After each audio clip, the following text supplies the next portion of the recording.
Ya baik teman-teman, Assalamualaikum warahmatullahi wabarakatuh. Selamat siang dan semoga Anda semua pemirsa, terutama sahabat Sahabat Kiantar, kembali lagi membuat video hari ini untuk menjawab persoalan-persoalan atau kasus-kasus yang terjadi di beberapa wilayah di negara Kesatuan Republik Indonesia, terutama dalam hal kasus pengangkatan perangkat desa.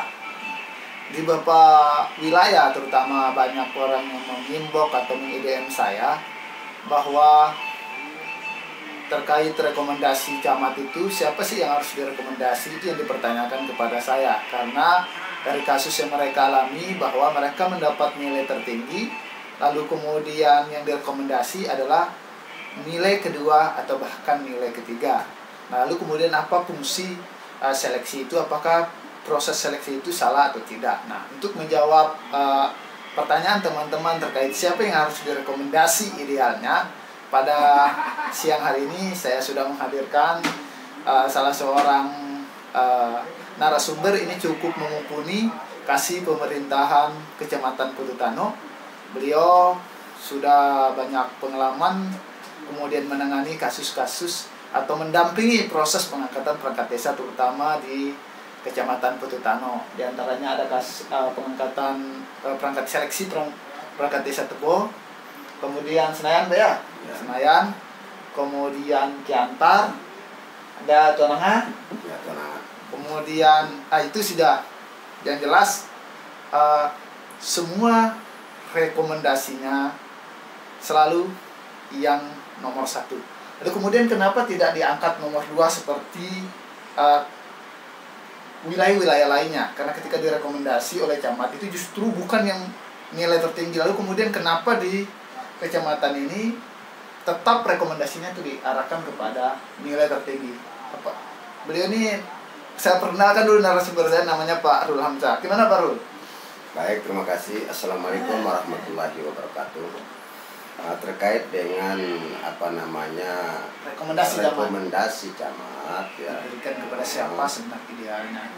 Jadi terkait dengan rekomendasi camat ya, jadi hakikat daripada seleksi perangkat desa ini tentu kita mencari yang terbaik ya, mencari yang terbaik.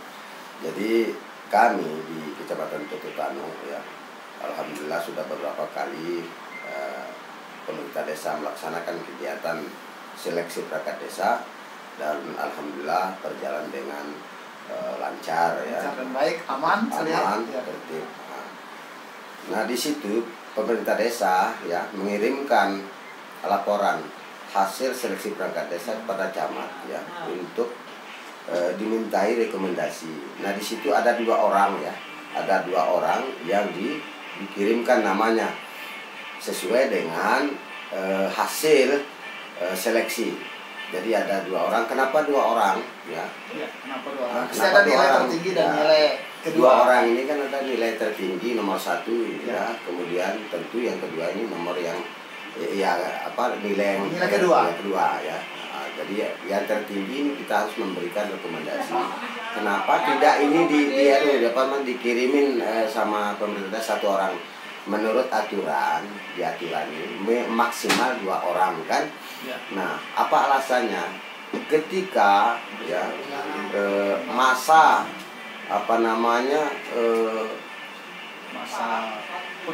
pengajuan rekom ini terjadi hal-hal yang tidak kita inginkan, misalnya ya, misalnya tabrakan, terus lalu dia meninggal dunia ya.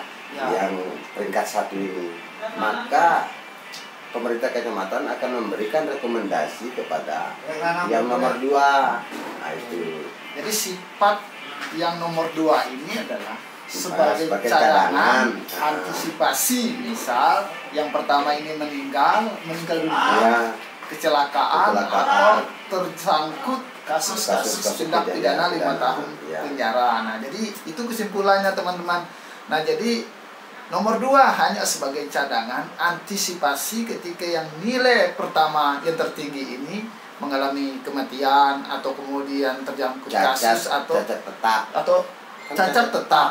Nah, jadi fungsi yang kedua adalah untuk menggantikan ketika selama proses pengajuan itu adalah yang pertama ini meninggal dunia atau ya terjadilah sesuatu hal yang tidak diinginkan. Nah, mungkin di suatu daerah yang dimana ada kasus yang saya di IDM-kan bahwa mungkin ada kekeliruan camat dalam memahami rekomendasi itu sendiri kepada siapa yang harus diberikan rekom. Nah, kalau di Kecamatan Pututano, alhamdulillah rekomendasi tetap pada nilai tertinggi karena sejatinya fungsi nomor 2 adalah hanya sebagai cadangan. Nah, terima kasih. Semoga informasi dari diskusi saya bersama Kasih Pemerintahan Datar Camat Pututano dapat memberikan pemahaman-pemahaman edukatif kepada masyarakat di seluruh Indonesia, para kepala desa yang ada di seluruh Indonesia dan juga camat se-Indonesia agar tidak salah dalam memberikan rekomendasi, karena sejatinya nilai yang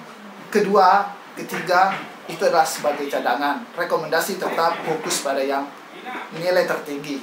Terima kasih. Assalamualaikum warahmatullahi wabarakatuh.